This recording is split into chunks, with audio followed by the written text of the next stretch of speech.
ओम शांति। 19 फरवरी 2025 के अनमोल मधुर महावाक्य हैं। मीठे बच्चे, तुमने अब तक जो कुछ पढ़ा है उसे भूल जाओ। जीते जी मरना माना सब कुछ भूलना, पिछला कुछ भी याद ना आए। प्रश्न, जो पूरा जीते जी मरे हुए नहीं हैं उनकी निशानी क्या होगी?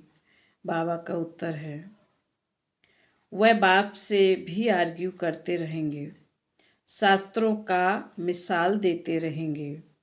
जो पूरा मर गए वह कहेंगे, बाबा जो सुनाते हैं वही सच है। हमने आधा कल्प जो सुना वह झूठ ही था, इसलिए अब उसे मुख पर भी ना लाएं। बाप ने कहा है, हियर नो इविल। गीत है ओम नमो शिवाय। ओम शांति। बच्चों को समझाया गया है, जब शांति में बैठाते हो, जिसको निष्ठा अक्षर कह दिया है, यह ड्रिल कराई जाती है। अब बाप बैठ रूहानी बच्चों को समझाते हैं कि जो जीते जी मरे हैं, कहते हैं हम जीते जी मर चुके हैं। जैसे मनुष्य मरता है तो सब कुछ भूल जाता है, सिर्फ संस्कार रहते हैं। अभी तुम भी बाप का बनकर दुनिया से मर गए हो। बाप कहते हैं, तुम्हारे में भक्ति के संस्कार थे, अब वह संस्कार बदल रहे हैं। तो जीते जी तुम मरते हो ना। मरने से मनुष्य पढ़ा हुआ सब कुछ भूल जाता है, फिर दूसरे जन्म में नए से पढ़ना होता है। बाप भी कहते हैं, जो कुछ पढ़े हुए हो वह भूल जाओ। तुम तो बाप के बने हो, तुम तो बाप के बने हो ना। मैं तुमको नई बात सुनाता हूँ। तो अब वेद शास्त्र ग्रंथ जप तप आदि यह सब बातें भूल जाओ। इसलिए ही कहा जाता है, hear no evil see no evil. यह तुम बच्चों के लिए है। कहते बहुत शास्त्र आदि पढ़े हुए हैं, पूरा मरे नहीं हैं, तो फालतू आर्ग्यू करेंगे। मर गए फिर कभी आर्ग्यू नहीं करेंगे। कहेंगे बाप ने जो सुनाया है वही सच है, बाकी बातें हम मुख पर क्यों लाएं? बाप कहते हैं, यह मुख में लाओ ही नहीं। Hear no evil. बाप ने डायरेक्शन दिया है ना, कुछ भी सुनो नहीं, बोलो अभी हम ज्ञान सागर के बच्चे बने हैं, तो भक्ति को क्यों याद करें? हम एक भगवान को ही याद करते हैं। बाप ने कहा है, भक्ति मार्ग को भूल जाओ। मैं तुमको सहज बात सुनाता हूँ कि मुझ बीज को याद करो तो झाड़ सारा बुद्धि में आ ही जाएगा। तुम्हारी मुख है गीता, गीता में ही भगवान की समझानी है। अब यह है नई बातें। नई बात पर हमेशा ज़्यादा ध्यान दिया जाता है भी बड़ी सिंपल बात। सबसे बड़ी बात है याद करने की। घड़ी घड़ी कहना पड़ता है, मन मनाभो, बाप को याद करो। यही बहुत गोहा बातें हैं, इसमें ही विघ्न पड़ते हैं। बहुत बच्चे हैं जो सारे दिन में 2 मिनट भी याद नहीं करते हैं। बाप का बनते भी अच्छा कर्म नहीं करते तो याद भी नहीं करते। वे कर्म करते रहते हैं, बुद्धि में बैठता ही नहीं। तो कहेंगे यह बाप की आज्ञा का निरादर है, पढ़ नहीं सकेंगे, वह ताकत नहीं मिलती। जिस्मानी पढ़ाई से भी बल मिलता है ना, पढ़ाई है सोर्स ऑफ इनकम। शरीर निर्वाह होता है, सो भी अल्प काल के लिए। कई पढ़ते पढ़ते मर जाते हैं, तो वह पढ़ाई थोड़े ही साथ ले जाएंगे। दूसरा जन्म ले फिर नए सिर पढ़ना पड़ेगा। यहाँ तो तुम जितना पढ़ेंगे वह साथ ले जाएंगे, क्योंकि तुम प्रारब्ध पाते हो दूसरे जन्म में। बाकी तो वह सब है ही। भक्ति मार्ग क्या क्या चीजें हैं यह कोई नहीं जानते। रूहानी बाप तुम रूहों को बैठ ज्ञान देते हैं। एक ही बार बाप सुप्रीम रूह आकर रूह को नॉलेज देते हैं, जिससे विश्व के मालिक बन जाते हो। भक्ति मार्ग में स्वर्ग थोड़े ही होता है। अभी तुम धड़ी के बने हो। माया कई बार बच्चों को भी निधन का बना देती है। छोटी छोटी बातों में आपस में लड़ पड़ते हैं। बाप की याद में नहीं रहते तो निधन के हुए ना। निधन का बना तो जरूर कुछ न कुछ पाप कर्म कर देंगे।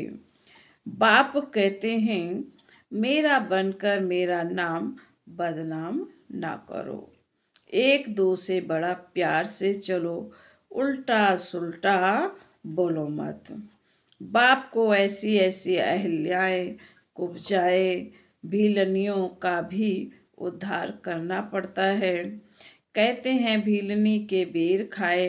अब ऐसे ही भीलनी के थोड़े ही खा सकते हैं। भीलनी से जब ब्राह्मणी बन जाती है तो फिर क्यों नहीं खाएंगे। इसलिए ब्रह्मा भोजन की भी महिमा है। शिव बाबा तो खाएंगे नहीं, वह तो अभोक्ता है। बाकी यह रथ तो खाते हैं ना। तुम बच्चों को कोई से आर्ग्यू नहीं तुम बच्चों को कोई से आर्ग्यू करने की दरकार नहीं है। हमेशा अपना सेफ साइड रखना चाहिए। अक्षर ही दो बोलो। शिव बाबा कहते हैं शिव बाबा को ही रुद्र कहा जाता है। रुद्र ज्ञान यज्ञ से विनाश ज्वाला निकली तो रुद्र भगवान हुआ ना। श्री कृष्ण को तो रुद्र नहीं कहेंगे। विनाश भी कोई श्री कृष्ण नहीं कराते। बाप ही स्थापना विनाश पालना कराते हैं।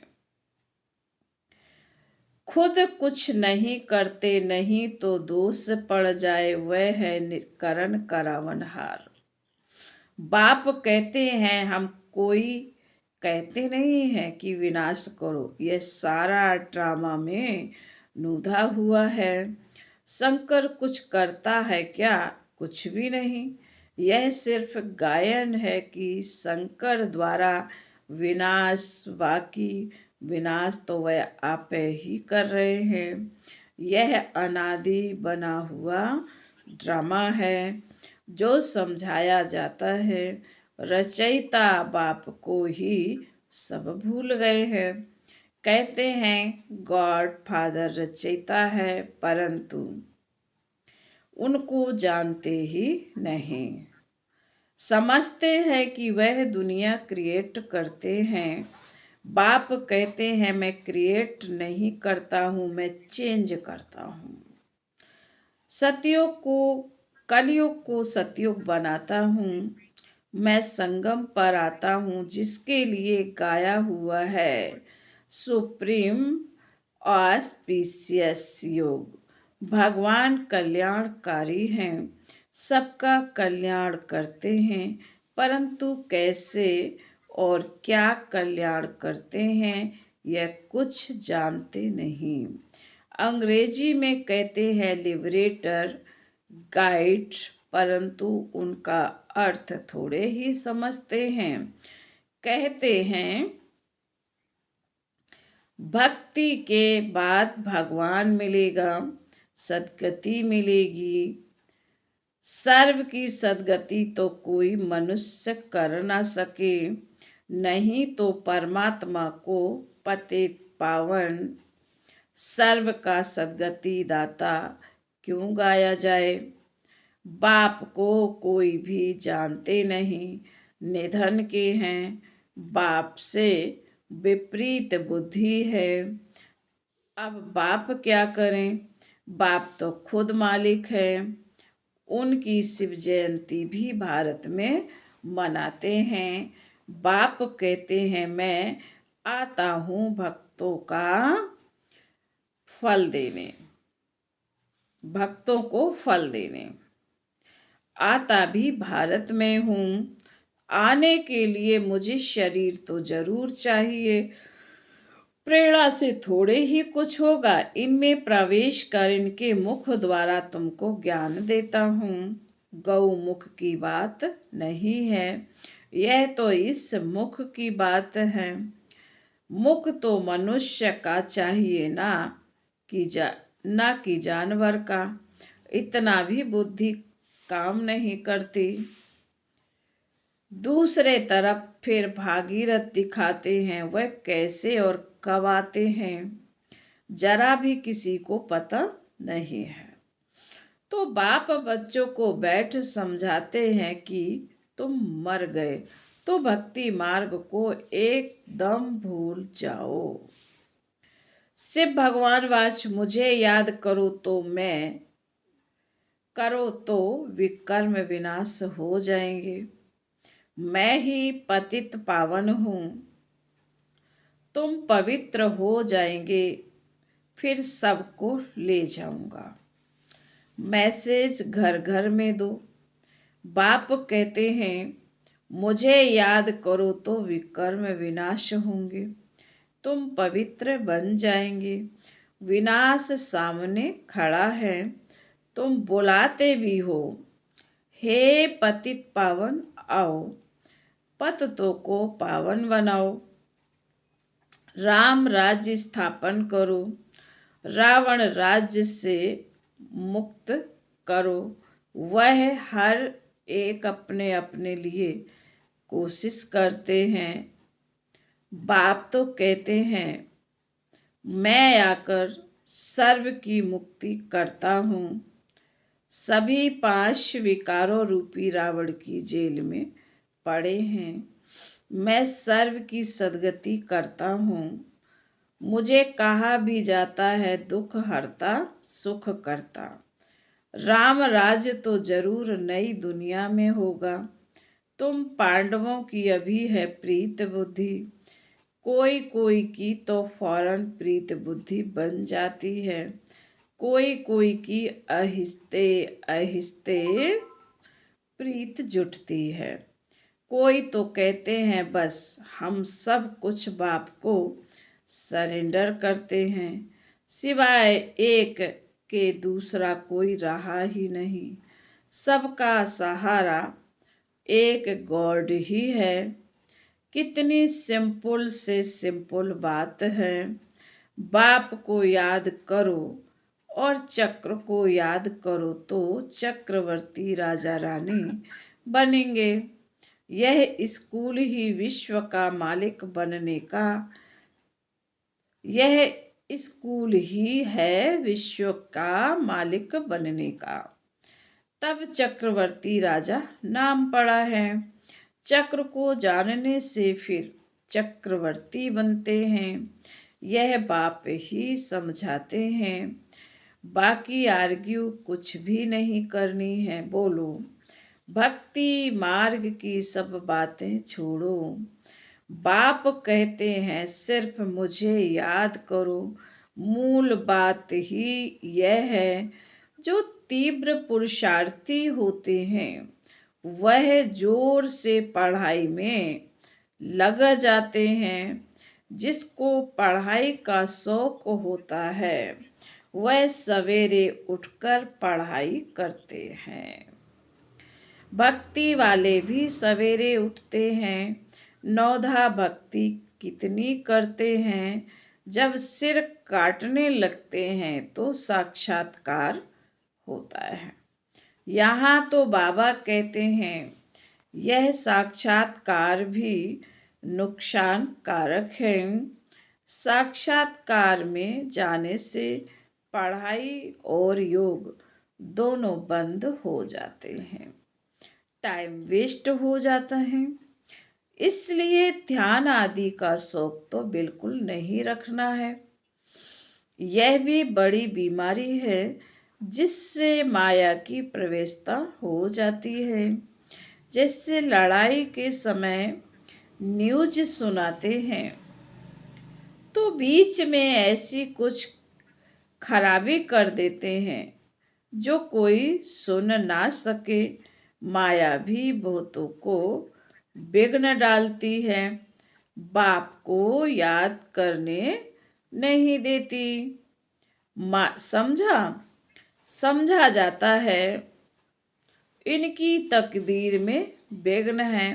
देखा जाता है कि माया की प्रवेशता तो नहीं है, बेकायदे तो नहीं कुछ बोलते हैं तो फिर झट बाबा नीचे उतार देंगे।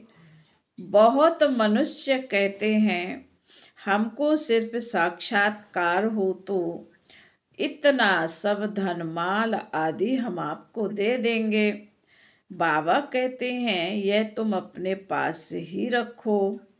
भगवान को तुम्हारे पैसे की क्या दरकार रखी है।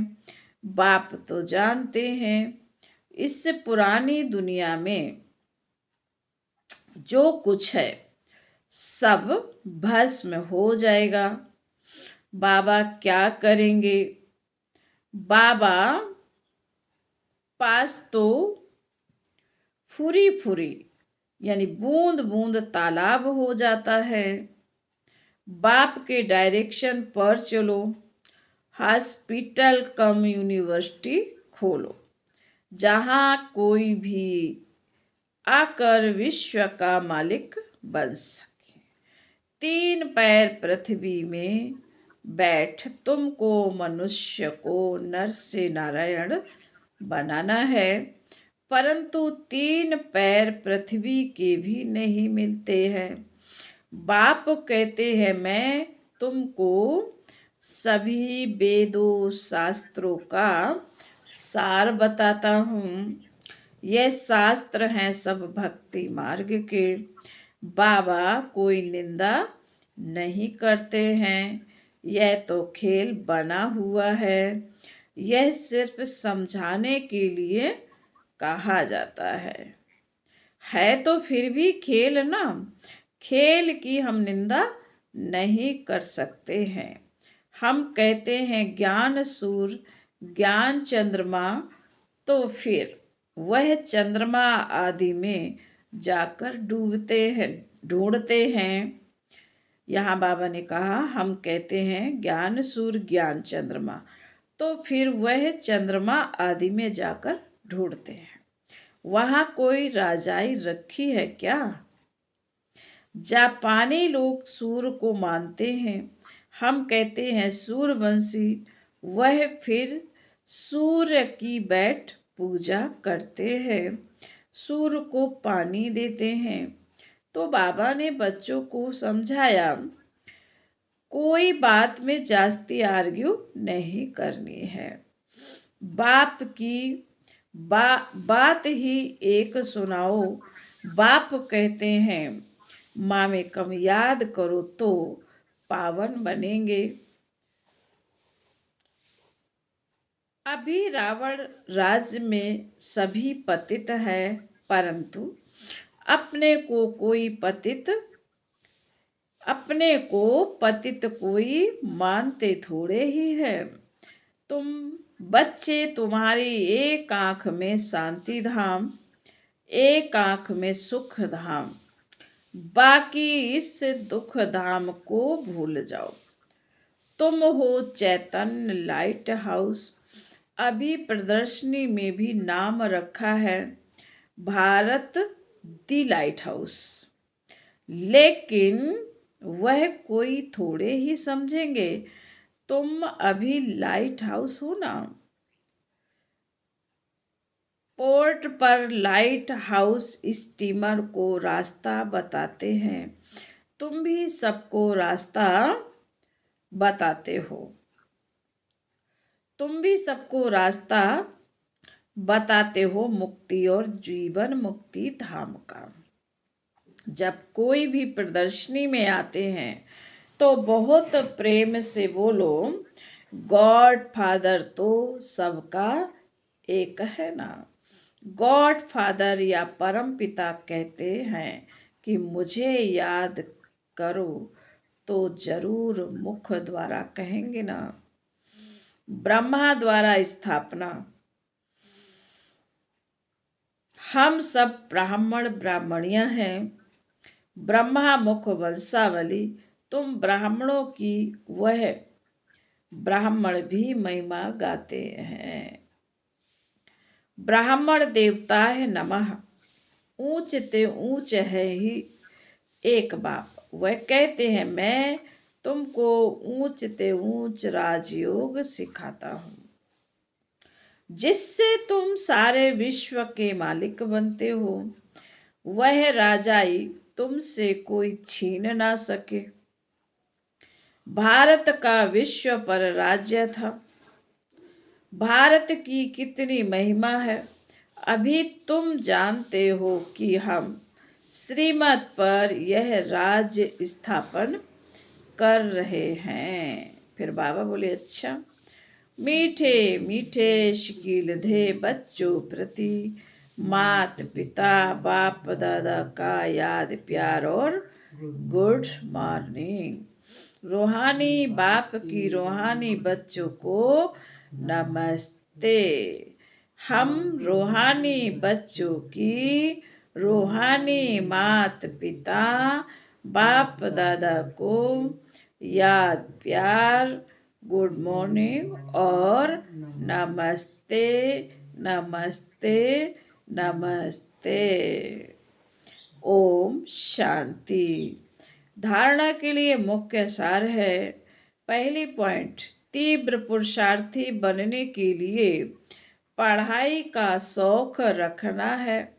सवेरे सवेरे उठकर पढ़ाई पढ़नी है। साक्षात्कार की आस नहीं रखनी है, इसमें भी टाइम वेस्ट जाता है। दूसरा पॉइंट है शांति धाम और सुख धाम को याद करना है। इस दुख धाम को भूल जाना है। किसी से भी आर्ग्यू नहीं करनी है।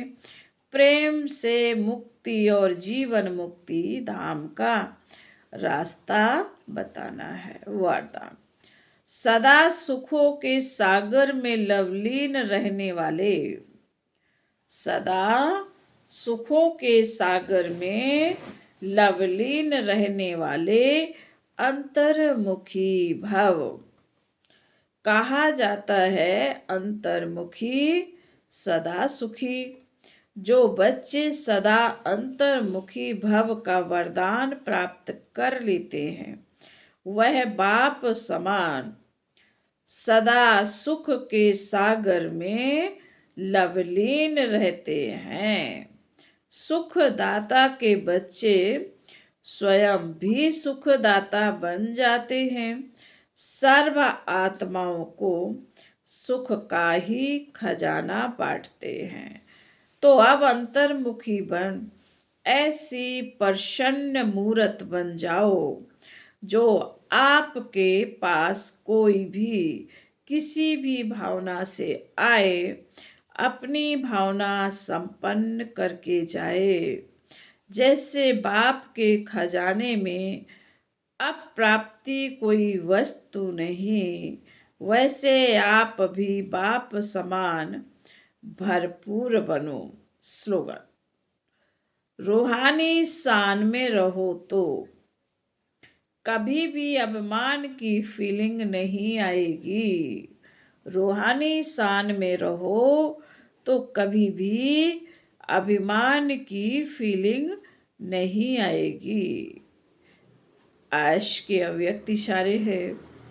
अपने को सदैव अंडरग्राउंड अर्थात अंतर्मुखी बनाने की कोशिश करो। अंडरग्राउंड भी सारी कारोबार चलती है, वैसे अंतर्मुखी होकर भी कार्य कर सकते हैं।